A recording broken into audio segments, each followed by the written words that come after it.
पहा आपल्यासोबत नीलम गोरेताई फोन लाईनवरून जोडलेले। नीलमताई, फलटण उपजिल्हा रुग्णालयातील महिला डॉक्टरने आत्महत्या केलेली आहे। काही वैद्यकीय तपासणी संदर्भात पोलिसांशी झालेल्या वादानंतर त्यांनी हे टोकाचं पाऊल उचललंय। आपल्यावर अन्याय होत आहे, आपण आत्महत्या करणार अशी वरिष्ठांकडे त्यांनी तक्रारही दिली होती।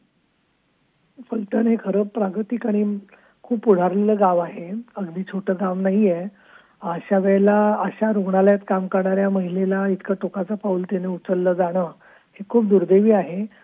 या घटनेच्या मध्ये पालकमंत्री शंभूराजे देसाई यांनी स्वतः चौकशीची संदर्भातली ग्वाही दिलेली आहे, परंतु आत्महत्येच्या ऐवजी त्यांनी वरिष्ठांच्याकडे तक्रार करून किंवा बाकीच्या याच्यात मदत करणारे जे संघटना आहेत, महिलांचे कक्ष आहेत, पोलीस असले कुठलेही तरी काय, त्यांच्या वरचे वरिष्ठ पोलिसांपैकी एखादा तरी अधिकारी असतो चांगला ग्राउंड टू अर्थ आणि चांगलं काम करणारा, किंवा महिला पोलीस अधिकारी असतात ज्या मदत करू शकतात।